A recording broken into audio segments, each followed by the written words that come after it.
Hello everyone, কি অবস্থা সবার? আই হোপ তোমরা বেশ ভালো আছো। তো পদার্থের গাঠনিক ধর্ম যে চ্যাপ্টারটা আছে, আমরা এখন এই চ্যাপ্টারটার ওয়ান শট ক্লাস নিব।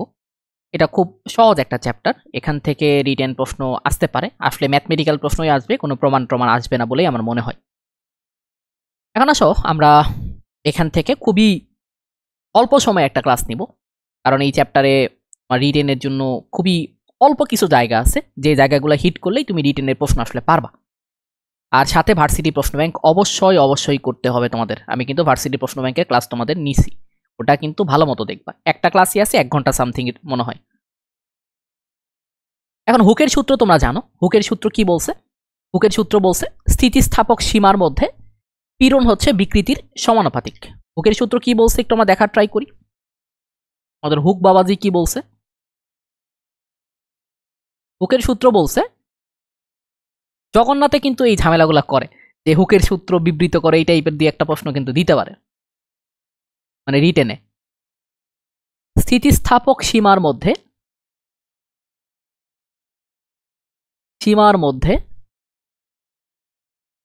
তোমার বিকৃতি পীড়নের সমানুপাতিক। পীড়নের সমানুপাতিক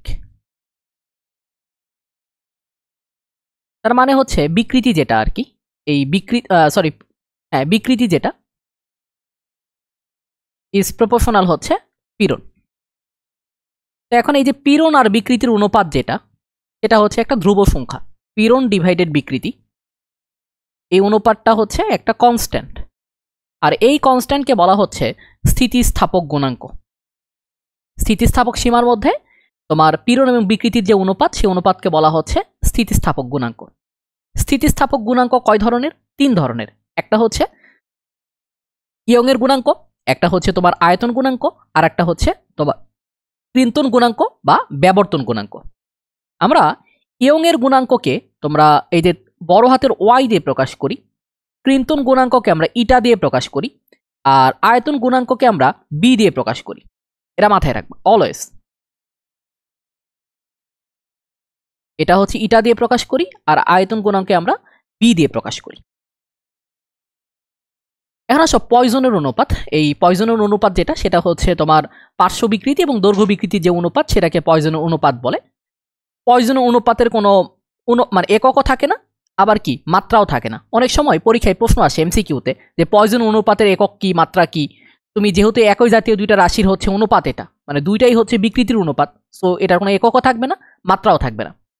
আর এই যে সীমাটা এখানে দেওয়া আছে পয়জনের অনুপাতের, এই সীমাটা ভাই খুব ভালো মতো মুখস্থ করবা। এমসিকিউ এর জন্য ভেরি ভেরি ইম্পর্ট্যান্ট। ধাতব পদার্থের ক্ষেত্রে কোন রেঞ্জে হয়, আর পয়জন অনুপাতের সীমাটা কি, এইটা কিন্তু দুটাই এমসিকিউ এর জন্য ভেরি ভেরি ইম্পর্ট্যান্ট, মাথায় রাখবা। এখন আসো পীড়নটা কি। পীড়ন হচ্ছে তোমার একক ক্ষেত্রফলের উপর প্রযুক্ত বল। পীড়নটা হচ্ছে একক ক্ষেত্রফলের উপরে প্রযুক্ত বল, ঠিক আছে? তো দৈর্ঘ্য পীড়ন যেটা, সেটা হচ্ছে দৈর্ঘ্য বরাবর যে বলটা অ্যাপ্লাই করা হচ্ছে সেইটা ডিভাইডেড হচ্ছে এরিয়া। আয়তন পীড়ন হচ্ছে এই যে ফোর্স ডিভাইডেড এরিয়া। একই কথায় পীড়নটা সেটা হচ্ছে একক ক্ষেত্রফলের উপর প্রযুক্ত যে বল, সেটাই হচ্ছে পীড়ন। পীড়ন বুঝতেই পারতেছো, যেহেতু তোমার স্থিতিস্থাপক গুণাঙ্ক 3 ধরনের, এই পীড়নও 3 ধরনের। একটা দৈর্ঘ্য পীড়ন, একটা আয়তন পীড়ন, আর একটা কি ওই যে ব্যাবর্তন পীড়ন। পীড়নের কনসেপ্ট এক, পীড়নের কনসেপ্ট একটাই, যে তোমার হচ্ছে একক ক্ষেত্রফলের উপরে প্রযুক্ত বল, এটাই হচ্ছে পীড়নের কনসেপ্ট, আর কিছু না, এটা মাথায় রাখবা। এখন আসো আমরা এই যে পীড়ন এবং বিকৃতির যে অনুপাতটা, যে কাহিনীগুলা বললাম, এইগুলা নিয়ে একটু ডিটেলসে আলোচনা করি। বিশেষ করে আমরা এই ব্যাবর্তন পীড়ন বা ব্যাবর্তন বিকৃতি যেটা, সেটা নিয়ে একটু বলে আসি আর কি। ব্যাবর্তন গুণাঙ্ক, ব্যাবর্তন গুণাঙ্ক, এইটা নিয়ে একটু কথা বলে আসি চলো। যখনই তুমি ব্যাবর্তন গুণাঙ্ক নিয়ে কথা বলবা, তখন তোমাকে দুইটা জিনিস নিয়ে আসতে হবে। একটা হচ্ছে ব্যাবর্তন পীড়ন, আর একটা হচ্ছে তোমার ব্যাবর্তন বিকৃতি যেটা, সেইটা। এখন খেয়াল করো যে ধরো এইটা একটা তোমার গোলকের একটা সারফেস, মানে পুরা গোলকের একটা সারফেস হচ্ছে এইটা। এখন তুমি কি করলা, এইখানে একটা স্পর্শকীয় বল অ্যাপ্লাই করলা। এইখানে ধরো কি করলা, একটা স্পর্শকীয় বল অ্যাপ্লাই করলা। তার অন্য একটা কালার নেই।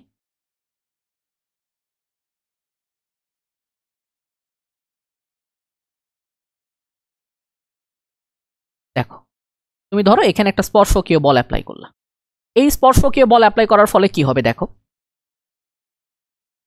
তোমার এই অংশটা ধরো এইভাবে যাবে,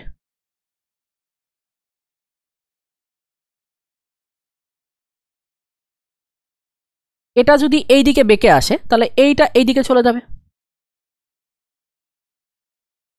দেখো হয়তো আমার একটু মানে 19-20 হইতে পারে, বাট জিনিসটা এরকমই হবে আর কি। ওকে, তাহলে এখন দেখো তুমি এই যে এফ বল প্রয়োগ করার ফলে দেখা গেল যে এই অংশটা এভাবে কাত হয়ে চলে গেল, বাংলা কথাই বলি, এত মানে ধরো যে সাইন্টিফিক ভাষা না বলি, কাত হয়ে চলে গেল। তার মানে এই ইনিশিয়াল কন্ডিশনের সাথে এখানে কি তৈরি করলো, থেটা কোণ তৈরি করলো। এখন ধরো এইটা যদি আমার এইচ হয়, এইটা যদি এইচ হয়, তাহলে দেখো তো এই পয়েন্টটাতে বল অ্যাপ্লাই করার ফলে সে এইখানে চলে গেছে, তাহলে পার্শ্ব সরণ কতটুকু হয়েছে, এই পার্শ্ব সরণ হয়েছে হলো ডি পরিমাণ। তাহলে এইখানে তুমি ট্যান থেটা ইকুয়াল টু কি লিখতে পারবা, ট্যান থেটা ইকুয়াল টু লিখতে পারবা, দেখো এটা যেহেতু কোণের বিপরীত বাহুকে বলা হয় লম্ব, আমরা ট্যান থিটা সমান কি জানি, লম্ব বাই ভূমি, তাহলে আমি এটাকে লিখতে পারবো কি, দেখো ট্যান থেটা সমান লিখতে পারবো ডি ডিভাইডেড এইচ। এই ডিটা কি, এই ডিটা হচ্ছে পার্শ্ব সরণ, মানে স্পর্শকীয় বল প্রয়োগ করার ফলে তোমার পার্শ্ব সরণ কতটুকু হবে সেটা হচ্ছে ডি। আর এইচটা কি, এই এইচটা হচ্ছে ধরো ঘনকের একটা ধার, যদি ঘনকের যেহেতু একটা পৃষ্ঠ আমি এখানে নিছি, এটা হচ্ছে ঘনকের একটা ধারের দৈর্ঘ্য,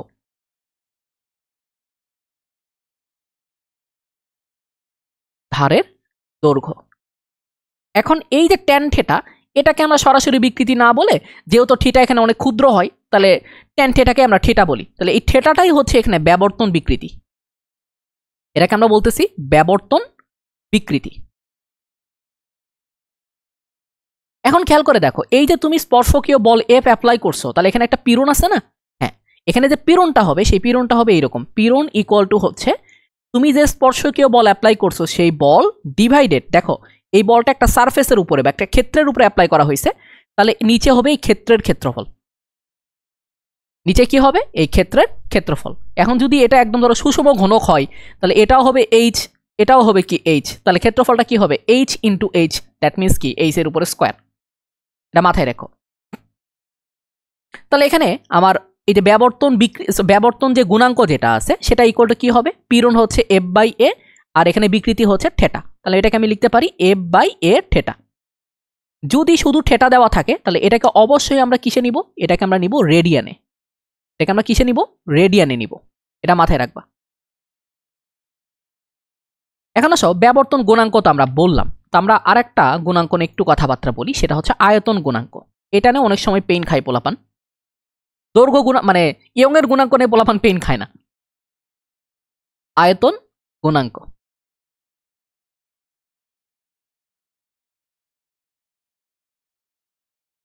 ধরো একটা চিন্তা করো যে এটা একটা বস্তু, এর উপরে কি করা হয়েছে, বল প্রয়োগ করা হয়েছে, এর উপর কি করা হয়েছে, ধরো বল প্রয়োগ করা হয়েছে,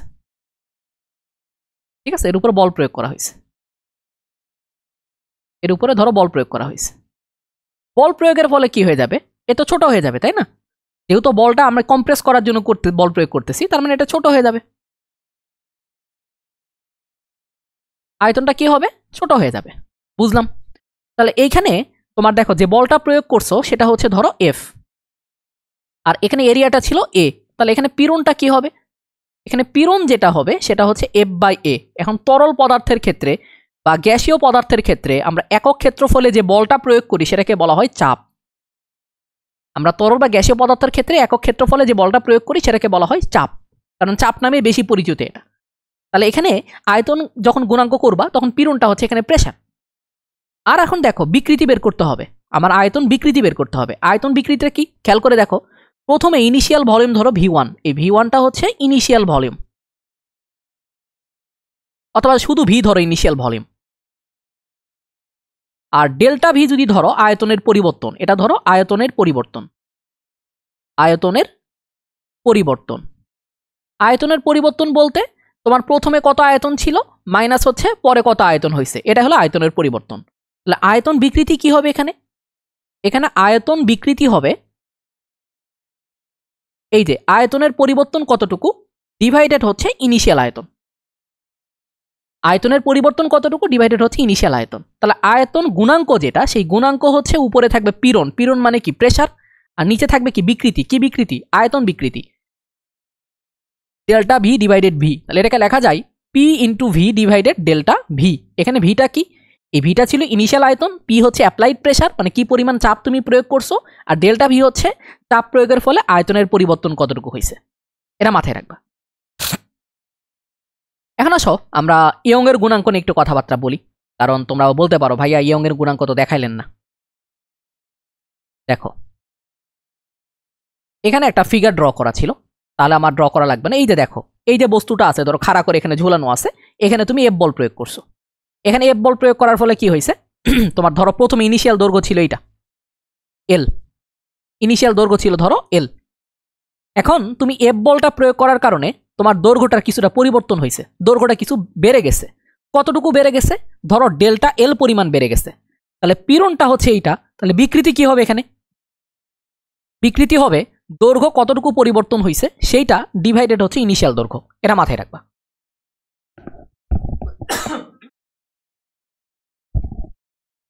তাহলে এখন খেয়াল করো যে আমার ইয়ং এর গুণাঙ্ক জিনিসটা কি। তাহলে ইয়ং এর গুণাঙ্ক হচ্ছে ইয়ং এর গুণাঙ্ক, ইয়ং এর গুণাঙ্ক। এখন ইয়ং এর গুণাঙ্ক জিনিসটা হচ্ছে দৈর্ঘ্য পীড়ন ডিভাইডেড দৈর্ঘ্য বিকৃতি। তাহলে ইয়ং এর গুণাঙ্ককে আমরা কি দিয়ে প্রকাশ করি, আমরা ওয়াই দিয়ে প্রকাশ করি। দৈর্ঘ্য পীড়ন মানে কি এফ বাই এ, আর বিকৃতি মানে কি ডেল্টা এল ডিভাইডেড এল। এইটাকে আমি এভাবে লিখতে পারি না, এফ এল ডিভাইডেড এ ইন্টু ডেল্টা এল। এটা কিন্তু আমার ম্যাথ করতে কাজে লাগবে, এটা মাথায় রেখো। এখান থেকে কিছু এমসিকিউ মনে রাখবা, সেটা হচ্ছে যে বস্তুর ওয়াই যত বেশি মানে ইয়ং এর গুণাঙ্ক যত বেশি, সে বস্তু তত বেশি স্থিতিস্থাপক, তত বেশি স্থিতিস্থাপক। আর যে বস্তুর স্থিতিস্থাপকতা যত বেশি সেইটাকে তোমার বিকৃত করা তত বেশি কঠিন, এটা মাথায় রাখবা। যেটার ওয়াইয়ের মান যত বেশি সেটাকে বিকৃত করা তত কঠিন। তো আর একটা প্রশ্ন মাঝে মাঝে এমসিকিউতে আসে যে রাবার নাকি ইস্পাত কোনটা বেশি স্থিতিস্থাপক। এটা একটু মনে রেখো যে ইস্পাত এর স্থিতিস্থাপকতা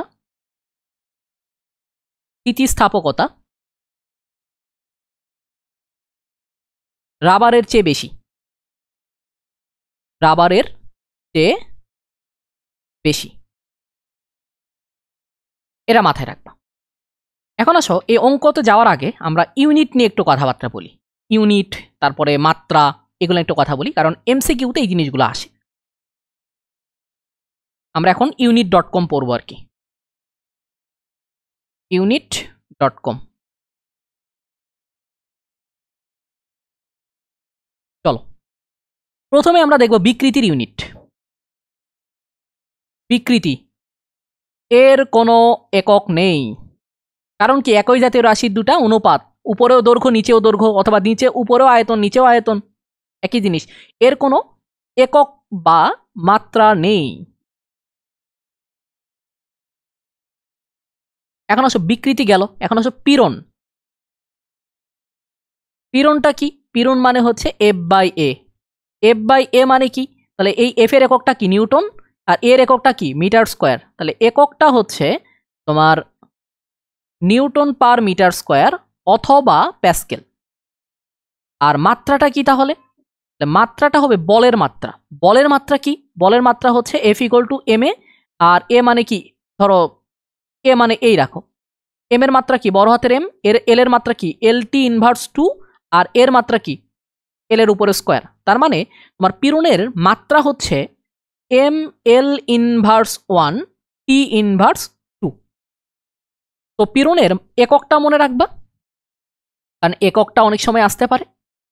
আবার তুমি এর মাত্রাটাও মনে রাখবা, কারণ মাত্রাটাও আসতে পারে। ঠিক আছে, মাত্রাটাও মনে রাখবা। তাহলে এখন দেখো স্থিতিস্থাপক গুণাঙ্ক, যেটা স্থিতিস্থাপক গুণাঙ্ক কি পীড়ন এবং বিকৃতির অনুপাত। তো বিকৃতির যেহেতু কোনো মাত্রা বা একক নাই, তাহলে স্থিতিস্থাপক গুণাঙ্কের মাত্রা বা একক কি হবে, স্থিতিস্থাপক গুণাঙ্ক মানে ইয়ং এর গুণাঙ্ক, আয়তন গুণাঙ্ক যেগুলো আছে, স্থিতিস্থাপক গুণাঙ্ক এর মাত্রা। মাত্রা মানে কি হবে, এটার মাত্রা কিন্তু হবে তোমার ইয়ার মাত্রার সমান, পীড়নের মাত্রার সমান।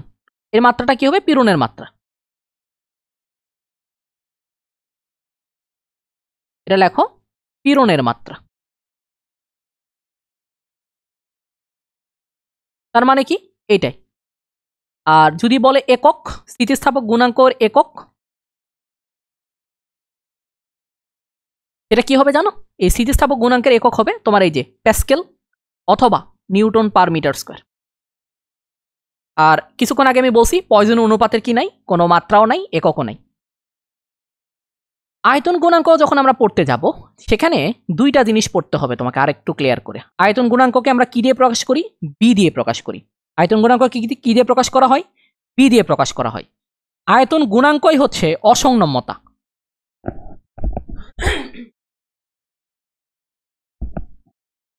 এই আয়তন গুণাঙ্ক যেটা, এটাই হচ্ছে অসংনম্যতা। আর এখানে সংনম্যতা নামে একটা রাশি আছে, সংনম্যতা। এই সংনম্যতা হচ্ছে আয়তন গুণাঙ্কের বিপরীত রাশি, মানে 1/b। এটা মাথায় রেখো। সংনম্যতা যেটা, সেটা হচ্ছে আয়তন গুণাঙ্কের বিপরীত রাশি, আর আয়তন গুণাঙ্ক নিজেই হচ্ছে অসংনম্যতা। এটা কিন্তু মাথায় রাখবা, কারণ অনেক সময় এই যে জাস্ট তোমরা উপরে উপরে পড়ে যাও, ডিটেলসে পড়তে চাও না, ওই অসংনম্যতা দিবে, তুমি ওই আয়তন গুণাঙ্কের উল্টাটা করে দিয়ে আসবা না। অসংনম্যতা বললে ওটা নিজেই আয়তন গুণাঙ্ক, আর সংনম্যতা কি? আয়তন গুণাঙ্কের বিপরীত রাশি। তো মোটামুটি আমরা একটা আইডিয়া নিয়ে ফেলছি। আমরা এখন কি করব? ম্যাথ করার চেষ্টা করব। চলো। আচ্ছা, এখানে তোমার যদি বলে যে স্থিতিস্থাপক গুণাঙ্ক স্কেলার রাশি নাকি ভেক্টর রাশি, এটা যদি বলে তখন তুমি কি বলবা? এটার অ্যান্সার হচ্ছে স্থিতিস্থাপক গুণাঙ্ক এটা কিন্তু স্কেলার রাশি। এটা কি রাশি? এই স্থিতিস্থাপক গুণাঙ্ক যেটা, এই ভদ্রলোক হচ্ছে স্কেলার রাশি। এটা হলো স্কেলার রাশি। এমসিকিউ এর জন্য আসতে পারে, বলা যাবে না। এটা হলো স্কেলার রাশি। কেন এটা স্কেলার রাশি? কারণ পীড়ন এবং বিকৃতি দুটাই হচ্ছে স্কেলার রাশি। এই দুটাই হলো স্কেলার রাশি।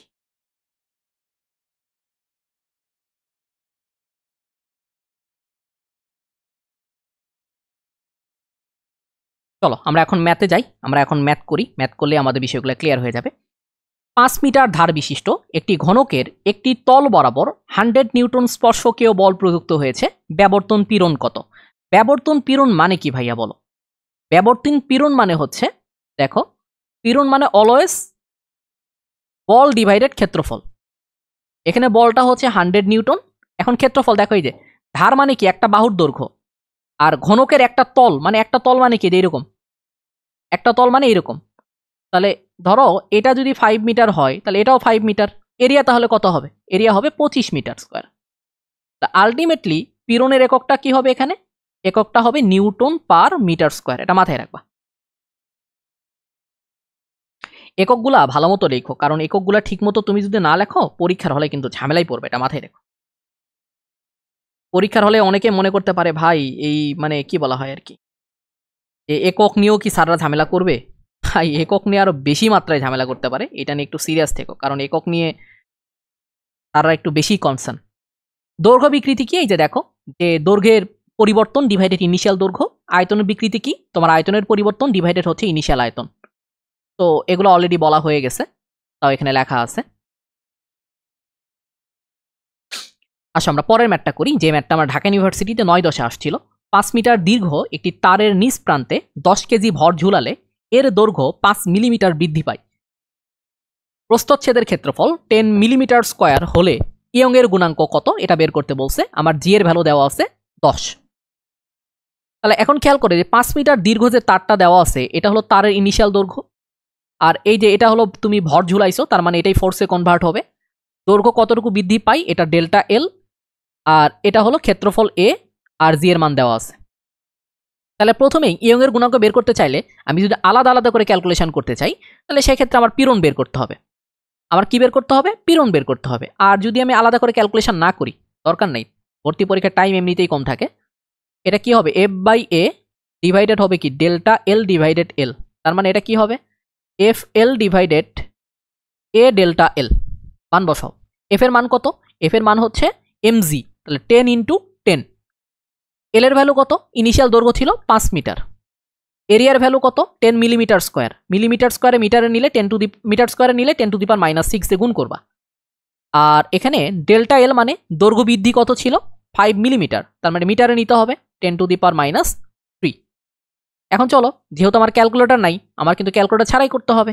তাহলে এখন দেখো এই 10 কাটা, এই 5 কাটা, তাহলে এখানে নিচে কি 10 to the power -6, 10 to the পাওয়ার -3, তাহলে নিচে 10 টু দি পাওয়ার -9, উপরে গেলে কি হবে 10 টু দি পাওয়ার 9, তাহলে এটা হবে কি 10 into 10 to the power 9, that means হলো 10 টু দি পাওয়ার 10। আর ইয়ংয়ের গুণাঙ্ক বা যে কোনো স্থিতিস্থাপক গুণাঙ্কের একক কি হয় newton per metre square. Hello everyone, কি অবস্থা? আই হোপ তোমরা বেশ ভালো আছো। আমাদের ভার্সিটি ক্র্যাকার্স যে কোর্সটা আছে, এই কোর্সটা নিয়ে একটু তোমাদের সাথে কথা বলি। আমাদের ভার্সিটি ক্র্যাকার্স কোর্সে আমরা কি কি পড়াচ্ছি এটা একটু তোমাদের বলি। আমরা ভার্সিটি ক্র্যাকার্স কোর্সে উদ্ভাসের যে ভার্সিটি মাস্টার প্রশ্ন ব্যাংক আছে, এইটার প্রত্যেকটা প্রবলেমের A to Z ধরে ধরে পড়াচ্ছি। আর এই কোর্সে আর একটা তোমার হচ্ছে ইন্টারেস্টিং ফ্যাক্ট হচ্ছে, আমরা প্রত্যেকটা প্রবলেম ভার্সিটি প্রশ্ন মাস্টার প্রশ্ন ব্যাংকের প্রত্যেকটা প্রবলেম হ্যান্ড ক্যালকুলেশনে দেখাচ্ছি। আমরা ক্যালকুলেটর দিয়ে করাচ্ছি না, হ্যান্ড ক্যালকুলেশনে কিভাবে সলভ করা যায় সেই জিনিসটা তোমাদেরকে দেখাচ্ছি। সাথে আমরা ওয়ান শট ক্লাস দিচ্ছি, তোমরা এখন বর্তমানে ওয়ান শট ক্লাসটাই দেখতেছো।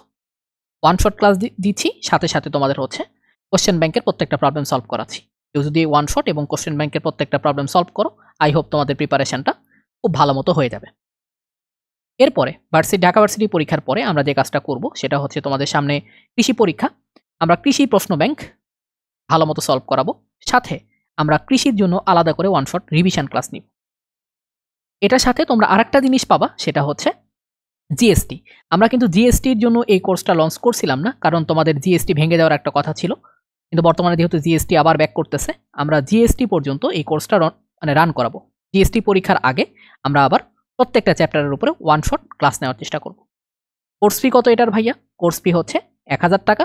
কেউ যদি এই কোর্সে এনরোল করতে চাও, তাহলে এই যে নাম্বারটা দেখতেছো, এই নাম্বারে বিকাশ অথবা রকেটে তোমরা সেন্ড মানি করবা। সেন্ড মানি করে আমাদের পেজে অথবা আমাদের গ্রুপের মানে বুয়েট ক্র্যাকার্স গ্রুপের কোনো মডারেটর অথবা এই নাম্বারে তোমরা হোয়াটসঅ্যাপ করবা, করে তোমরা যে পেমেন্ট করছো বা সেন্ড মানি করছো সেটার হচ্ছে স্ক্রিনশটটা পাঠাবা, তাহলেই তোমাকে এনরোল করে দেওয়া হবে। এখানে যা ক্লাস হবে সবগুলো হচ্ছে রেকর্ডেড, আর রেকর্ডেড ক্লাসগুলো তোমরা ফেসবুক এবং টেলিগ্রাম দুইটাতেই করতে পারবা। আর সাথে সাথে তোমাদের গাইডলাইন সেশন এবং সাজেশন তো থাকতেছেই। ওকে, দেখা হবে তাহলে তোমাদের সাথে ক্লাসে। আল্লাহ হাফেজ। এই প্রশ্নটা তোমাদের রিটেনে আসার মতো একটা প্রশ্ন, এই প্রশ্নটা ভালো মতো করবা। কুয়েটে 4-5 আসছিল, ঢাকা ভার্সিটি রিটেনে আসার মতো একটা প্রশ্ন। দুটি সমান দৈর্ঘ্যের তারের ব্যাসার্ধের অনুপাত। দেখো কি আছে, দুইটা সমান দৈর্ঘ্যের তার। সমান দৈর্ঘ্যের তার মানে কি দেখো, আমি তোমাদেরকে স্টেপ বাই স্টেপ বুঝাই। তার মানে কি L1 ইকুয়াল টু হচ্ছে L2, L1 ইকুয়াল টু হচ্ছে L2, মানে ইনিশিয়াল দৈর্ঘ্য দুটারই সমান। ব্যাসার্ধের অনুপাত দেওয়া আছে, তার ব্যাসার্ধের অনুপাত মানে কি, মানে এখানে R1 বাই R2 অনুপাত মানে কি R1 বাই R2, এটা দেওয়া আছে কত 1/2। এদের উপর একটা সমান বল প্রয়োগ করা হলো। কি করা হলো? সমান বল প্রয়োগ করা হলো। তার মানে কি দুইটার উপরই সমান বল, মানে F1 ইকুয়াল টু F2। যদি তার দুটির দৈর্ঘ্য বৃদ্ধির অনুপাত মানে কি, এই যে delta L1 divided delta L2 equal to হচ্ছে 3, তবে ইয়ংয়ের গুণাঙ্কের অনুপাত নির্ণয় করতে বলছে। তাহলে চলো আমরা করি। y1 ডিভাইডেড y2, y1 সমান কি লেখা যায়, এই যে F1 L1 divided A1 delta L1 into A2 delta L2 divided F2 L2। এখন খেয়াল করো ভাই, এই যে L1 আর L2 সমান, তার মানে কি দুটা কাটাকাটি হবে। F1 আর F2 সমান, তার মানে কি এটা কাটাকাটি হবে। তাহলে এখন দেখো, আমার যেহেতু y1 ডিভাইডেড y2 বের করতে বলছে, তাহলে আমি এটাকে এইভাবে লিখতে পারি, A2 বাই A1 মানে কি, দেখো পাই R2 উপরে স্কোয়ার ডিভাইডেড পাই R1 এর উপরে স্কোয়ার, প্রস্থচ্ছেদের ক্ষেত্রফল। আর ডেল্টা L2 ডিভাইডেড ডেল1 মানে ডেল্টা L1 যেটা, তাহলে সেটা কত হবে, এটা হবে তোমার 1/3। এটা হবে কি বলতো, এটা হবে তোমার 1/3, কারণ delta L1 by delta L2 হচ্ছে 3, আর এখানে আছে কি ডেল্টা L2 ডিভাইডেড ডেল1, তার মানে কি 1/3। এখন এইখানে তুমি দেখো পাই কাটা যাবে, তারপরে কি আছে R2 ডিভাইডেড R1 তার উপরে হোল স্কোয়ার, তার মানে কি R2 ডিভাইডেড R1 মানে কি 2 হবে, তার 2 উপর স্কোয়ার করলে কি হবে 4 হবে। তাহলে ultimately y1 divided y2 equal to হবে তোমার 4 ডিভাইডেড 3, মানে 4:3 হবে অনুপাত। এটা কিন্তু ভালো একটা প্রশ্ন, এই টাইপের প্রশ্নগুলো কিন্তু রিটেনে আসার মতো, সো ভালো মতো করবা। দেখো এটাও খুব ভালো একটা প্রশ্ন, এটাও তোমার রিটেনে আসার মতো একটা প্রশ্ন।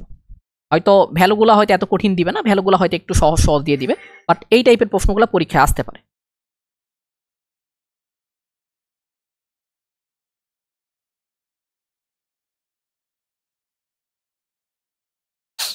সমান দৈর্ঘ্যের দুটি ভিন্ন পদার্থের তারের দৈর্ঘ্য বরাবর সমান বল প্রয়োগ করা হলো, মানে সমান দৈর্ঘ্য মানে কি L1 = L2, আর সমান ফোর্স অ্যাপ্লাই করা হয়েছে, তার মানে কি F1 = F2। ফলে দ্বিতীয় তারটি প্রথমটির 2.5 গুণ প্রসারিত হলো। তাহলে দেখো প্রসারিত হওয়া মানে কি ডেল্টা L2, দেখো delta L2 divided delta L1 equal to লিখতে পারবা 2.5। আবার এখানে বলছে যে সমান দৈর্ঘ্য, তার মানে L1 = L2, আর সমান ফোর্স অ্যাপ্লাই করা হয়েছে, তার মানে F1 = F2। ইয়ং এর গুণাঙ্ক দুইটার দেওয়া আছে, এটা হলো y1 আর এটা হচ্ছে তোমার y2। এখন ব্যাসার্ধের অনুপাত তোমাকে বের করতে বলছে, কি করতে বলছে ব্যাসার্ধের অনুপাত বের করতে বলছে। তাহলে এখন দেখো তো আমি y1 divided y2 equal to এইভাবে লিখতে পারি F1 L1 divided A1 delta L1 into A2 delta L2 divided F2 L2। এখন দেখো L1 = L2, F1 = F2, তার মানে তুমি এখানে কাটাকাটি করলে কি হয়ে যাবে, এই দুটা ভ্যানিশ হয়ে যাবে। y1 এর ভ্যালু কত দেওয়া আছে, y1 এর ভ্যালু দেওয়া আছে 1.8 10^11, আর এটা দেওয়া আছে y2 এর ভ্যালু দেওয়া আছে 1.6 10^11। এখন এই delta L2 by delta L1 এর ভ্যালু কি দেওয়া আছে 2.5, 2.5 মানে কি 2.5 মানে 5/2। তাহলে এখানে উপরে আছে A2, নিচে আছে কি A1, A2 মানে কি পাই R2 এর উপরে স্কোয়ার, A1 মানে কি পাই R1 এর উপরে স্কোয়ার। তাহলে এখানে পাই পাই কাটা যাবে, এখানে কি হবে পাই পাই কাটা যাবে, তাহলে এখানে 10^11 10^11 কাটা যাবে। তাহলে এইটাকে 1.8 2 দিয়ে ভাগ করলে এখানে কি হবে, মানে দেখো এটা আলটিমেটলি হবে যে এভাবে চিন্তা করো 1.8 এটা কি 1.6 ইন্টু হচ্ছে 2 ডিভাইডেড 5 ইকুয়াল টু হচ্ছে তোমার এই যে R2 ডিভাইডেড R1 তার উপরে কি হোল স্কোয়ার। এখন দেখো এইটাকে যদি তুমি এইভাবে লেখো 18কে যদি মানে 1.8কে যদি এইভাবে লেখো 18/10, আর 16কে যদি লেখো হচ্ছে 1.6কে যদি লেখো 16/10, আর এটাকে যদি আমি লেখো হলো 2/5 ইকুয়াল টু তোমার R2/R1 হোল স্কোয়ার। আশা করি এইটা করতে তোমাদের কোনো প্রবলেম নাই। তাহলে এটাকে আমি পরের পেজে যাই, পরের পেজে দেখো এটাকে এভাবে লেখা যায় 10 কাটা যাবে 18/16 ইন্টু 2/5 ইকুয়াল টু হচ্ছে সরি R2/R1 হোল স্কোয়ার। তো এখন দেখো আমার তো লাগবে R1/R2, তাহলে R1/R2 whole square equal to আমি লিখতে পারবো 5 কত 80, আর 18 দুগুণে কত 36। এখন দেখো তাহলে R1/R2 ব্যাসার্ধের অনুপাত যেহেতু চাইছে, তাহলে আমি এভাবে করব 80/36। তাহলে এখন দেখো তো এটাকে কোনোভাবে ভাঙানো যায় কিনা, তোমার √80 ডিভাইডেড হচ্ছে 6 এই টাইপের কিছু একটা, √80কে করলে কত হবে 9 থেকে সামান্য কম হবে, বাট এক্স্যাক্টলি লেখার দরকার নাই, যেহেতু রিটেন এইভাবে লিখে দাও কোনো সমস্যা নেই। এই প্রশ্নটা ঢাকা ইউনিভার্সিটিতে MCQ আসছিল, বাট এই প্রশ্নটা তোমার রিটেন আসার মতো একটা প্রবলেম, এটা একটু ভালো মতো তোমাদেরকে করতে হবে। দেখো এখানে বলছে 10 সেন্টিমিটার লম্বা এবং 0.5 সেন্টিমিটার ব্যাসার্ধ বিশিষ্ট একটি তামা ও একটি লোহার তারকে জোড়া লাগিয়ে দৈর্ঘ্য 20 সেন্টিমিটার করা হলো। জোড়া লাগাইছো দুইটা তারের দৈর্ঘ্য 10 সেন্টিমিটার করে, তার মানে কি সিরিজে জোড়া লাগাইছো বোঝাই যাচ্ছে। জোড়া লাগানো তারটিকে বল প্রয়োগ করে লম্বা করা হলো। এখন দুইটা তারকে যদি সিরিজে লাগানো হয়, খেয়াল করে দেখো, ধরো এখানে একটা তার আছে, আবার এটার সাথে সিরিজে আর একটা তার আছে। এখন এর উপরে যদি একটা বল প্রয়োগ করা হয়, সিরিজে যে বলটা প্রয়োগ করা হয় সেটা কি হয়, দুইটা তারের ক্ষেত্রে সমান হয়। এটা তোমরা জানো যে প্যারালাল হলে কি হতো, বলগুলা ভাগ হয়ে যাইতো, বলটা ভাগ হয়ে যাইতো। কিন্তু এটা যেহেতু দুইটা তার সিরিজে আছে, এখন সিরিজে আছে কিভাবে বুঝলাম, দুইটার দৈর্ঘ্য কি 10 সেন্টিমিটার করে, জোড়া লাগায় বানাইছে 20 সেন্টিমিটার, তার মানে কি এইভাবেই জোড়া লাগানো হয়েছে, আদারওয়াইজ তো 20 সেন্টিমিটার হতো না। প্যারালাল মানে কি এরকম হতো না, প্যারালালে তো দৈর্ঘ্য কি হতো না, চেঞ্জ হতো না। যেহেতু তুমি সিরিজে লাগাইছো এবং তারটিকে বল প্রয়োগ করে লম্বা করতেছো, তার মানে এখানে অ্যাপ্লাইড ফোর্সটা দুইটা তারের ক্ষেত্রেই কি সমান, মানে এখানে যে ফোর্সটা তুমি অ্যাপ্লাই করতেছো এটা দুইটা তারের ক্ষেত্রে কি হবে, সমান হবে। আবার বলছে লোহার ইয়ংয়ের গুণাঙ্ক তামার ইয়ংয়ের গুণাঙ্ক অপেক্ষা, মানে গুণাঙ্কের 2 গুণ, মানে ওয়াই আয়রন ইকুয়াল টু হচ্ছে 2 ইন্টু ওয়াই কপার। এখন বলছে লোহার দৈর্ঘ্য বৃদ্ধি ও তামার দৈর্ঘ্য বৃদ্ধির অনুপাত মানে বের করো, মানে লোহার দৈর্ঘ্য বৃদ্ধি ডিভাইডেড তামার দৈর্ঘ্য বৃদ্ধি তোমাকে বের করতে বলছে। তো ওয়াই এফ ই সমান আমরা কি জানি,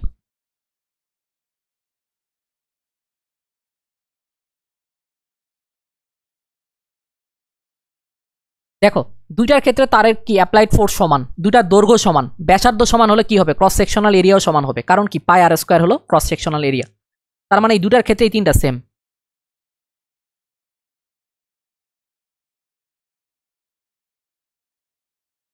এখন আমি কি করব, কাটাকাটি করব, বুঝতেই পারতেছো এই জিনিসগুলো কি হয়ে যাবে, ক্যান্সেল আউট হয়ে যাবে। আমার চাইছে কি লোহার মানে এল ডেল্টা এল এফি ডিভাইডেড হচ্ছে ডেল্টা এল কপার বের করা, delta L iron divided delta L copper equal to আসতেছে কি 1/2।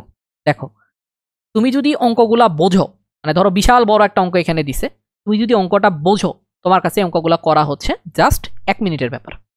কিন্তু তুমি যদি অঙ্কটাই না বোঝো, মানে কনসেপ্টটাই না বোঝো, এই অঙ্কটা তোমার কাছে মনে হবে বিশাল বড় একটা অঙ্ক হবে, বাট আদতে কিন্তু এই অঙ্কটা এত বড় না।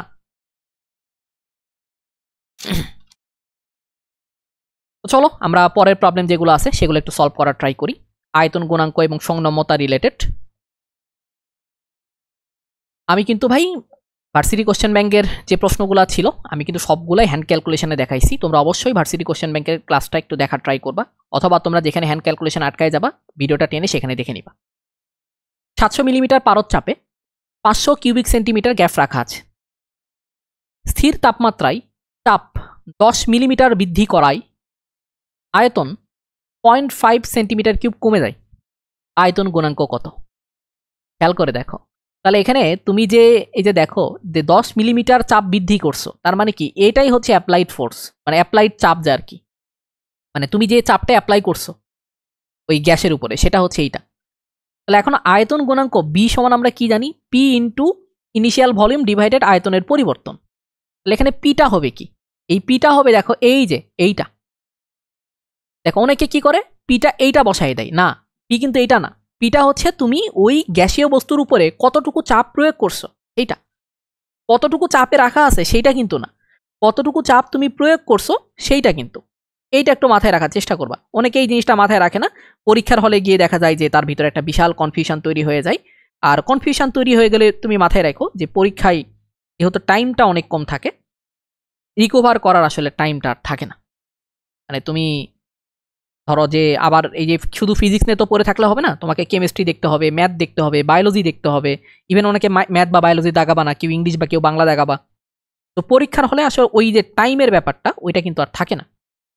তো যত পারো আগে থেকেই কনসেপ্টটা ক্লিয়ার করার চেষ্টা করো। তুমি যত ভালো কনসেপ্ট ক্লিয়ার করবা পরীক্ষা তোমার জন্য তত ইজি হবে। সব প্রশ্ন কমন পড়বে এই আশা বাদ দাও। ধরো যে 50% প্রশ্ন তোমার ওই যে কোশ্চেন ব্যাংক বা কোশ্চেন ব্যাংকের টাইপ থেকে প্রশ্ন হবে, কিছু প্রশ্ন বই থেকে হবে। তো ওই প্রশ্নগুলো তোমাকে অবশ্যই পারতে হবে, কারণ ওই প্রশ্নগুলো যারা পারবে না তারা আসলে চান্স পাবে না, এটা মাথায় রেখো।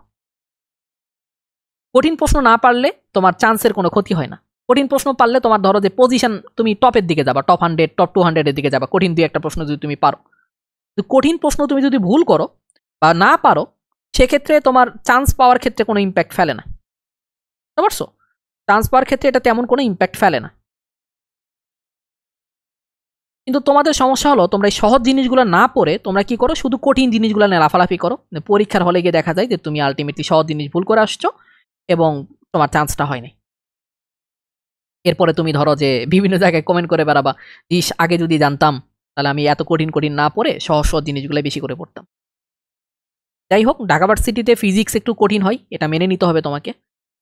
এর জন্য তোমার কনসেপ্টটা ক্লিয়ার করা অত্যন্ত জরুরি। তোমার যদি কনসেপ্ট ক্লিয়ার থাকে তুমি অনেক ভালো করবা, আর কনসেপ্ট না থাকেও যদি না থাকে, ধরো কোশ্চেন ব্যাংকটা যদি মোটামুটি ভালোভাবে তুমি করো আর কি, ওইখানে যে কনসেপ্ট ডেভেলপ হবে ওইটা দিয়েও তুমি ভালো একটা এক্সাম দিতে পারবে, এটা মাথায় রেখো। ওকে, চলো আর কথা না বলি, অনেক উপদেশ দিয়ে দিছি। এটা হলো চাপ। এই যে চাপটা, এটা কি হাইটে দেওয়া আছে, তাহলে আমাকে চাপে কনভার্ট করার জন্য কোন সূত্রে অ্যাপ্লাই করতে হবে? এইচ রো জি ফর্মুলা। এই যে দেখো, তো তোমার আসলে এখানে বলে দেওয়া উচিত ছিল যে তোমার এই যে 10 মিলিমিটার মার্কারি প্রেসার বৃদ্ধি করা হয়েছে, তো এখানে বলে দেয় নাই। তারপর আবার পারদের ঘনত্ব যেহেতু দেওয়া আছে, তোমার হচ্ছে দ্যাটস ওয়াই এখানে তোমার কি করতে হবে, এটাকে পারদ দিয়েই করতে হবে। ধরো 10 মিলিমিটার, তাহলে এটাকে মিটারে নাও, 10 × 10⁻³ রো এর ভ্যালু কত? 13 × 10⁻³ সি এর ভ্যালু কত? 10। আর ইনিশিয়াল আয়তন ছিল 500 কিউবিক সেন্টিমিটার, এটা আমি কিউবিক সেন্টিমিটারে রাখবো, তার কারণ হচ্ছে আমি ডেল্টা ভিটাকেও কিউবিক সেন্টিমিটার রাখবো। আয়তন কতটুকু কমে গেছে? 0.5 কিউবিক সেন্টিমিটার কমে গেছে। এখন তুমি ক্যালকুলেট করো, এই যে -3 আর +3 ভ্যানিশ। তাহলে এখন দেখো তো কিভাবে কি করা যায়। 13 × 10 × 10 100, 100 × 13 মানে কি? 1300। 1300 ইন্টু কি? 500। নিচে কি আছে? 5/10। তার মানে এটা আসতেছে 1300 ইন্টু, এই 10টা উপরে গেলে হয়ে যাবে কি 5000, নিচে কি 5। তাহলে এখন কাটাকাটি করো, এটা কাটলে কত হবে? 1000। তাহলে এখন এটাকে তুমি লিখতে পারো, 1300কে লিখতে পারবা কত? 1.3 × 10⁻³ আর 1000 মানে কি 10⁻³। তাহলে আলটিমেটলি এটা হবে 1.3 × 10⁶ প্যাসকেল বা নিউটন পার মিটার স্কোয়ার, যা ইচ্ছা লেখো। দেখো আমরা এই প্রশ্নটা সলভ করি। একটি ধাতব ঘনকের প্রতিটি তলের ক্ষেত্রফল, মানে প্রত্যেকটা তলের ক্ষেত্রফল দেওয়া আছে 0.5 মিটার স্কোয়ার। নিচ তলটা দৃঢ়ভাবে আটকানো, উপরের তলে তুমি 5 × 10⁶ নিউটন স্পর্শকীয় বল প্রয়োগ করলে এই বিকৃতি হয় 10 ডিগ্রি। দেখো এই বিকৃতি দেওয়া আছে কিন্তু ডিগ্রিতে, আর আমি বলছিলাম যে বিকৃতি যদি ডিগ্রিতে দেওয়া থাকে সূত্রে অ্যাপ্লাই করার সময় কিসে অ্যাপ্লাই করতে হবে? অবশ্যই রেডিয়ানে। এখানে দৃঢ়তার বা কাঠিন্যের গুণাঙ্ক ইটাটা বের করতে বলছে। ইটা সমান আমরা কি জানি? F/a থিটা জানি। এফটা কি? এই স্পর্শকীয় বল, সেটা কি 5 × 10⁶। এটা কি? যেই তলের উপর বল প্রয়োগ করবা সেই তলের ক্ষেত্রফল, এই যে তলের ক্ষেত্রফল 0.5। আর থিটার ভ্যালু কত? 10 ডিগ্রি। রেডিয়ানে নিলে কি হবে? π/180 গুণ করতে হবে।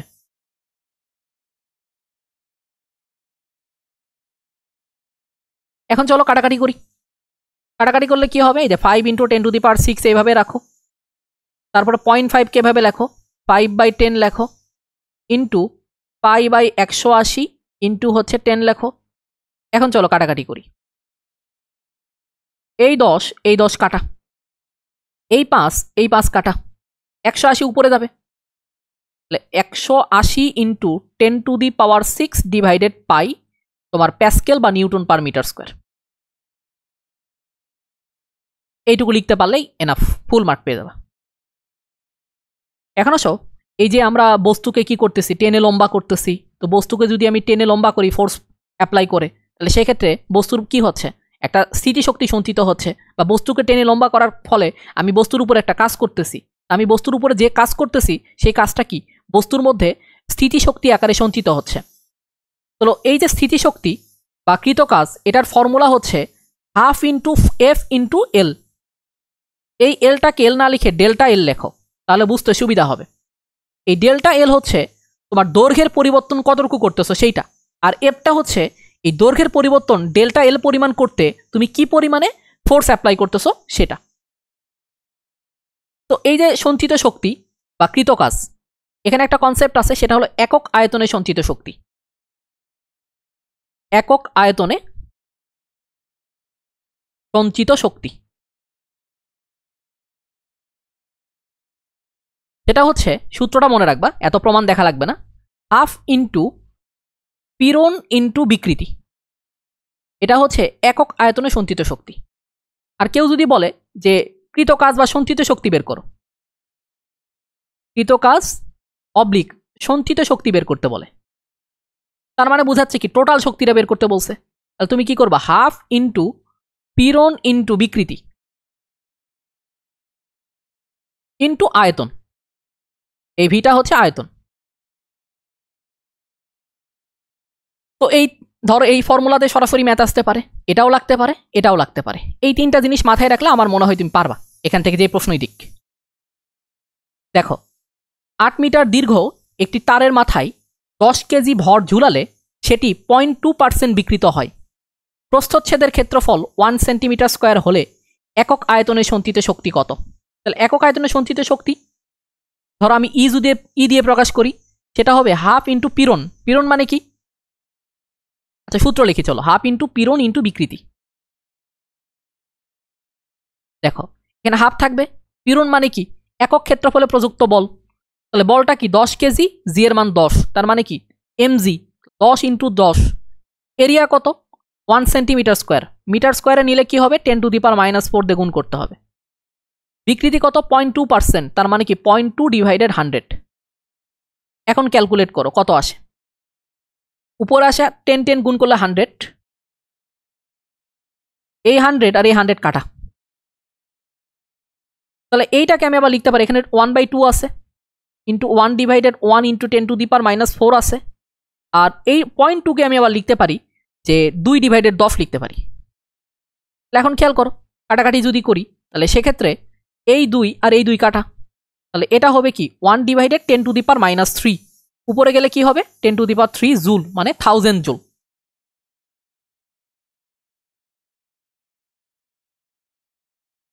নাকি আমি ভুল করলাম কিছু?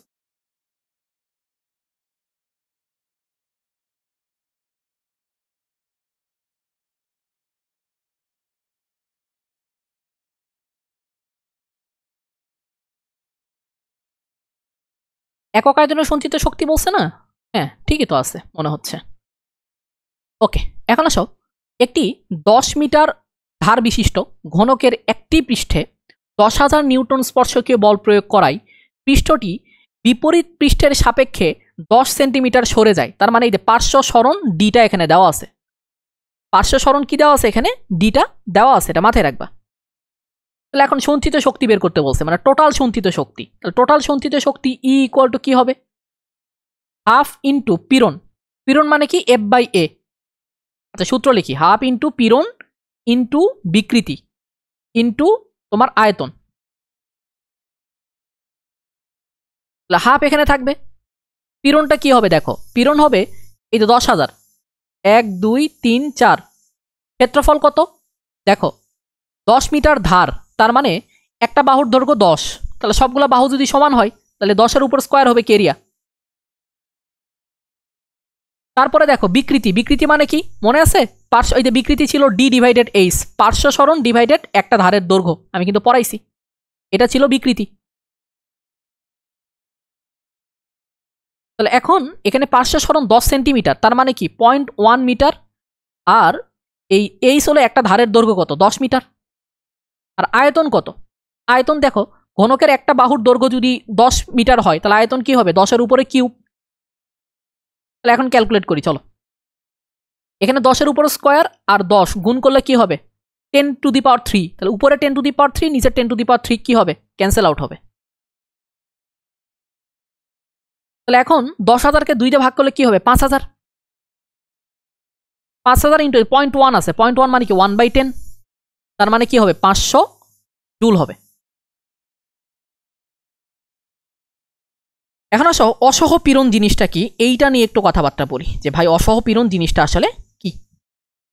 কোনো বস্তুর উপরে ন্যূনতম যে বল প্রয়োগ করলে বস্তুটা ধরো যে ছিঁড়ে যায় বা ভেঙে যায়, সেটাকে যদি তুমি এরিয়া দিয়ে ভাগ করো তাহলে সেক্ষেত্রে অসহ পীড়ন পাবা। পীড়ন মানে কি একক ক্ষেত্রফলে প্রযুক্ত বল, তার মানে তোমার একটা বস্তুর উপরে ন্যূনতম যে বল প্রয়োগ করে বা যে বল প্রয়োগ করলে বস্তুটা ভেঙে যায় বা ছিঁড়ে যায়, সেই ফোর্সটাকে তুমি যদি এরিয়া দিয়ে ভাগ করো তাহলে অসহ পীড়ন পাবা।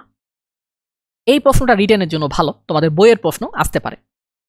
একটি তারের এক প্রান্তে 10 কেজি ভরের একটি বস্তুকে বেঁধে বৃত্তাকার পথে ঘোরানো হচ্ছে। তার মানে কি, বৃত্তাকার পথে যে বস্তুকে ঘোরাচ্ছ তার ভর হচ্ছে 10 কেজি। তারটি 0.3 মিটার লম্বা। তার মানে যে বৃত্তাকার পথে যে তুমি ঘোরাচ্ছ সেই বৃত্তাকার পথের ব্যাসার্ধ যেটা সেটা হচ্ছে এইটা।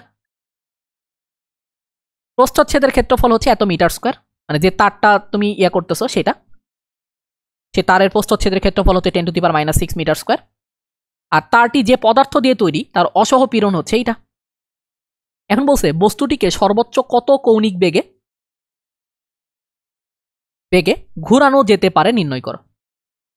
তাহলে এখন খেয়াল করো তো যে তোমার অসহ পীড়ন দেওয়া আছে, তাহলে অসহ ভার আমি বের করব। দেখো অসহ পীড়ন মানে কি, অসহ পীড়ন ইকুয়াল টু হচ্ছে অসহ ভার। এই অসহ ভারটাই হচ্ছে বল, ঠিক আছে, ডিভাইডেড এরিয়া। এই অসহ ভারটা হচ্ছে একটা বস্তুর উপর ন্যূনতম যে বল প্রয়োগ করলে বস্তুটা ছিঁড়ে যায় বা ভেঙে যায় সেটাই হচ্ছে অসহ ভার। অসহ পীড়ন দেওয়া আছে কত, 4.8 10⁻7, এরিয়া দেওয়া আছে কত 10⁻⁻6। এটা হলো অসহ ভার এফ। এই এফটা কত হবে, এফ ইকুয়াল টু হবে 4.8 ইন্টু 10, তার মানে 48 নিউটন। একটা বস্তুকে যদি তুমি বৃত্তাকার পথে ঘুরাও, খেয়াল করো, একটা বস্তুকে যদি তুমি বৃত্তাকার পথে ঘুরাও তাহলে সেক্ষেত্রে তোমার এই যে বলটা তোমার হচ্ছে বস্তুকে এক্সপ্যান্ড করার চেষ্টা করবে সেটা হচ্ছে এম ওমেগা স্কোয়ার আর, নিউটনীয় বলবিদ্যা চ্যাপ্টারে তোমরা পড়ছো। এখন এই ফোর্সটা কি হবে, এই অসহ ভার হবে। তাহলে এটা 48 বসাও, এম এর ভ্যালু কত 10, এটা হলো ওমেগা স্কোয়ার, আর এর ভ্যালু কত বলো তো 0.3, তার মানে কি 3/10। তাহলে 10 কাটা, 48কে 3 দিয়ে ভাগ করলে 16, তাহলে ওমেগার ভ্যালু হবে 4 রেডিয়ান পার সেকেন্ড। তার মানে এই 4 রেডিয়ান পার সেকেন্ড পর্যন্ত তুমি ঘোরাতে পারবা। কৌণিক বেগ যদি এর চেয়ে বেশি হয়ে যায় তাহলে এম ওমেগা স্কোয়ারের ভ্যালু অসহ ভারের থেকে বেশি হবে, আর তখন বস্তুটা ছিঁড়ে যাবে, মানে বস্তু বলতে তারটা। পয়জন অনুপাত তোমরা পড়ছো, পয়জন অনুপাতটা কি, পয়জন অনুপাত সিগমা ইকুয়াল টু হচ্ছে মাইনাস তোমার পার্শ্ব বিকৃতি, মানে ডেল্টা আর ডিভাইডেড দৈর্ঘ্য বিকৃতি, delta L by L. Sigma দেওয়া আছে কত এখানে 0.2। এখন দেখো আমরা এই নেগেটিভটা তুলে দিব, তার কারণ হচ্ছে তোমার দৈর্ঘ্য যদি বৃদ্ধি পায় তাহলে ব্যাসার্ধটা কি হয় বা ব্যাসটা কি হয়, হ্রাস পায়। তো মাইনাসটা আমি এখানে তুলে দিব। আমার দৈর্ঘ্য বিকৃতি দেওয়া আছে সেটা হলো 5%, মানে 5/100। তোমাকে এখানে বের করতে হবে ডেল্টা আর বাই আর। তাহলে আমি যদি ডেল্টা আর বাই আর বের করতে চাই তাহলে সেটা হবে এই 2 আছে না 0.2, তাহলে এটাকে আমি লিখতে পারবো 2/10 ইন্টু হচ্ছে 5/100। তাহলে দেখো তো 5 আর 2 গুণ করলে 10, আর 10 আর 10 কাটাকাটি যাবে, তো 1/100 থাকে। 1/100 মানে কি 0.01 তোমার হচ্ছে পার্শ্ব বিকৃতিতে কোনো অনুপাত থাকে না। যদি পার্সেন্ট করো, খেয়াল করে দেখো, এটা 0.01 হলো পার্শ্ব বিকৃতি, যদি পার্সেন্ট করো তাহলে এটা হবে 100 দিয়ে গুণ করবা, তাহলে পার্শ্ব বিকৃতি 100 দিয়ে যদি গুণ করে এটাকে তাহলে এটা হবে 1%। এই জিনিসটা তোমাদের কাছে মনে হইতে পারে যে ভাই এইটা পড়ে আমি কি করব। ইভেন আমার এক্স্যাক্টলি সালটা মনে পড়তেছে না, বুয়েট ভর্তি পরীক্ষাতেও এই সূত্র থেকে প্রশ্ন আসছিল।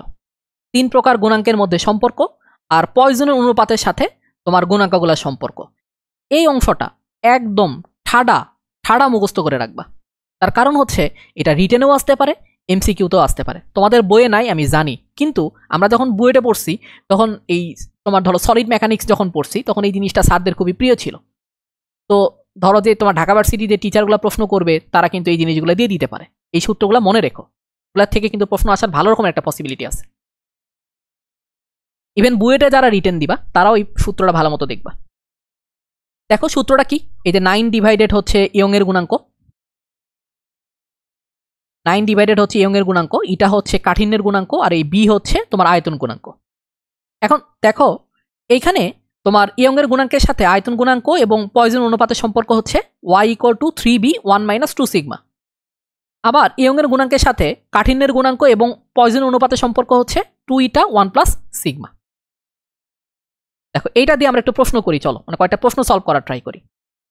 কোন তারের পয়জন অনুপাত 0.3, তার মানে এখানে কি দেওয়া আছে, এখানে দেওয়া আছে সিগমা, এটা দেওয়া আছে এইটা। আয়তন গুণাঙ্ক মানে বি দেওয়া আছে, ইয়ং এর গুণাঙ্ক তোমাকে বের করতে বলছে। এখন আয়তন গুণাঙ্কের সাথে তোমার ইয়ংয়ের গুণাঙ্কের সাথে আয়তন গুণাঙ্ক এবং সিগমার কি আছে, সম্পর্ক আছে। সেই সম্পর্কটা কি? এটা মুখস্থ না রাখলে কিন্তু তোমার অঙ্কটা অনেক বড় হয়ে যাবে। জাস্ট মান বসাই দাও। 3 × 10⁻12 1 - 2 × 0.3 মানে 0.6। তাহলে কি হবে? 3 × 0.4 × 10⁻12। তাহলে 3 এবং 0.4 গুণ করলে কি হবে? 1.2 × 10⁻12 ইউনিট কি হবে? Newton per metre square. এই প্রশ্নটা দেখো, এই প্রশ্নটা পরীক্ষায় আসতে পারে, মানে এই রকমের প্রশ্নগুলা। দৃঢ়তার গুণাঙ্ক মানে তোমার এখানে ইটা দেওয়া আছে, সিগমা দেওয়া আছে, ইয়ং এর গুণাঙ্ক বের করতে বলছে। তাহলে ইয়ং এর গুণাঙ্কের সাথে এই ইটা এবং সিগমার সম্পর্ক কি ছিল?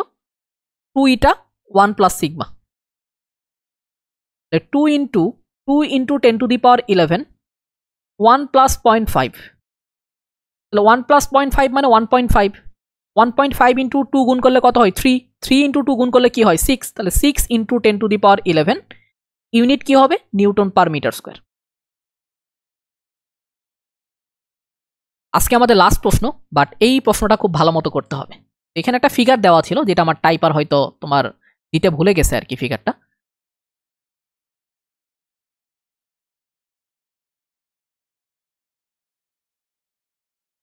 ওকে, ফিগারটা এরকম ছিল।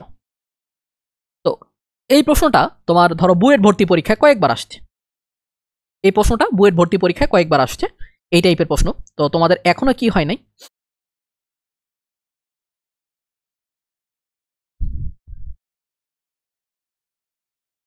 আমি এই জিনিসটা একটু তোমাদেরকে বুঝাই দেওয়ার চেষ্টা করি। চলো,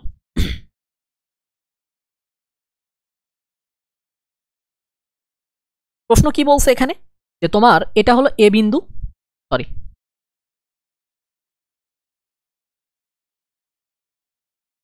এটা হলো এ বিন্দু, আর এটা হচ্ছে বি বিন্দু, আর এটা দৈর্ঘ্য হচ্ছে বি।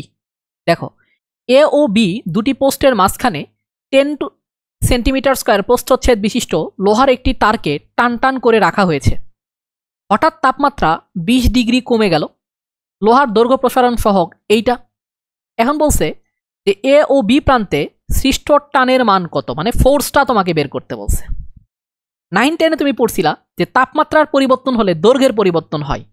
যে দৈর্ঘ্যের পরিবর্তন ডেল্টা এলটা কি হয়? এরকম হয়, এল নট আলফা ডেল্টা থেটা। খেয়াল করে দেখো, এল নট মানে ইনিশিয়াল দৈর্ঘ্য, ডেল্টা এল হচ্ছে দৈর্ঘ্যের পরিবর্তন, এল নট হচ্ছে ইনিশিয়াল দৈর্ঘ্য, আলফা হচ্ছে দৈর্ঘ্য প্রসারণ সহগ, ডেল্টা থিটা হচ্ছে তাপমাত্রা পরিবর্তন। এখন তাপমাত্রা যদি বাড়ে তাহলে দৈর্ঘ্যটা বাড়বে, আর তাপমাত্রা যদি কমে তাহলে দৈর্ঘ্যটা কি হবে? কমবে।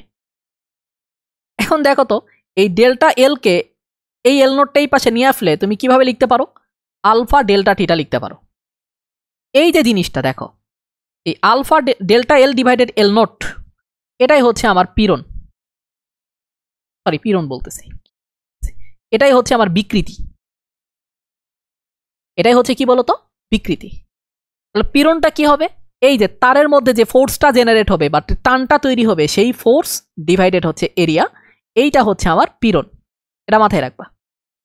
ইয়ং এর গুণাঙ্ক দেওয়া আছে, ওয়াই সমান আমি কি জানি? ওয়াই সমান আমি জানি হচ্ছে F/A divided delta L divided L not. F এর ভ্যালু কত আমাকে বের করতে বলছে, তাহলে এফ এখানে থাক, F/A ও এখানে থাক, সমস্যা নাই। Delta L by L naught সমান কি? Alpha delta theta. এইখান থেকে দেখো তুমি ফোর্স ইকুয়াল টু কি লিখতে পারবা? ফোর্স ইকুয়াল টু লিখতে পারবা এরকম করে, ওয়াই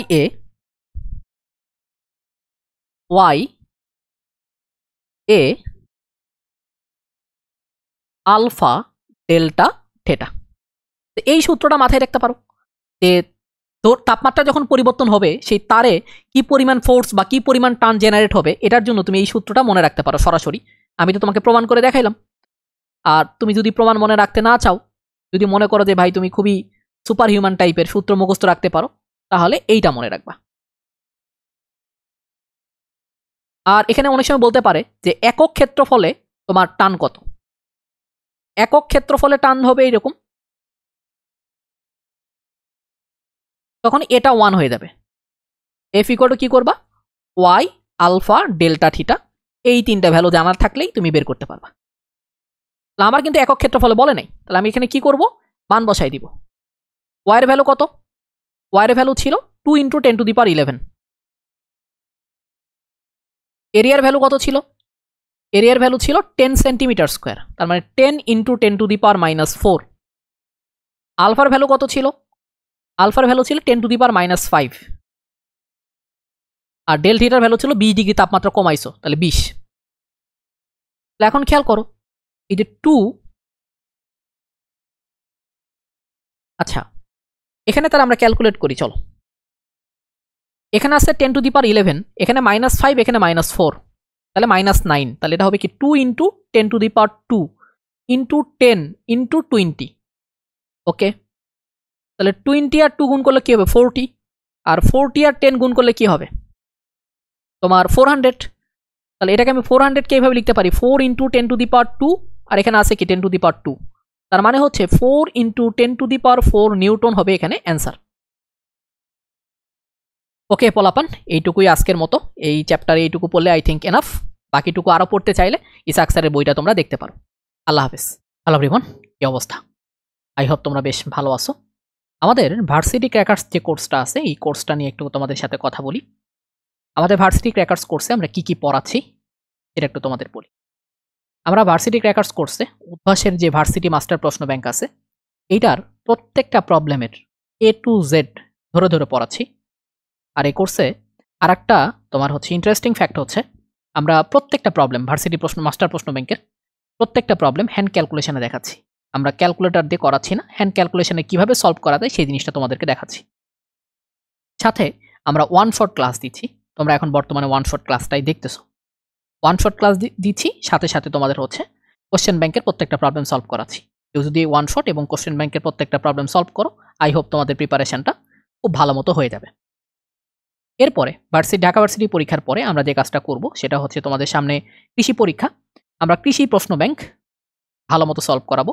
সাথে আমরা কৃষির জন্য আলাদা করে ওয়ান শট রিভিশন ক্লাস নিব। এটার সাথে তোমরা আরেকটা জিনিস পাবা, সেটা হচ্ছে জিএসটি। আমরা কিন্তু জিএসটির জন্য এই কোর্সটা লঞ্চ করছিলাম না, কারণ তোমাদের জিএসটি ভেঙে যাওয়ার একটা কথা ছিল। কিন্তু বর্তমানে যেহেতু জিএসটি আবার ব্যাক করতেছে, আমরা জিএসটি পর্যন্ত এই কোর্সটা রান করাবো। জিএসটি পরীক্ষার আগে আমরা আবার প্রত্যেকটা চ্যাপ্টারের উপরে ওয়ান শট ক্লাস নেওয়ার চেষ্টা করব। কোর্স ফি কত এটার ভাইয়া? কোর্স ফি হচ্ছে 1000 টাকা। কেউ যদি এই কোর্সে এনরোল করতে চাও, তাহলে এই যে নাম্বারটা দেখতেছো, এই নাম্বারে বিকাশ অথবা রকেটে তোমরা সেন্ড মানি করবা। সেন্ড মানি করে আমাদের পেজে অথবা আমাদের গ্রুপের মানে বুয়েট ক্র্যাকার্স গ্রুপের কোনো মডারেটর অথবা এই নাম্বারে তোমরা হোয়াটসঅ্যাপ করবা, করে তোমরা যে পেমেন্ট করছো বা সরি সেন্ড মানি করছো সেটার হচ্ছে স্ক্রিনশটটা পাঠাবা, তাহলেই তোমাকে এনরোল করে দেওয়া হবে। এখানে যা ক্লাস হবে সবগুলো হচ্ছে রেকর্ডেড, আর রেকর্ডেড ক্লাসগুলো তোমরা ফেসবুক এবং টেলিগ্রাম দুইটাতেই করতে পারবা। আর সাথে সাথে তোমাদের গাইডলাইন সেশন এবং সাজেশন তো থাকতেছেই। ওকে, দেখা হবে তাহলে তোমাদের সাথে ক্লাসে। আল্লাহ হাফেজ।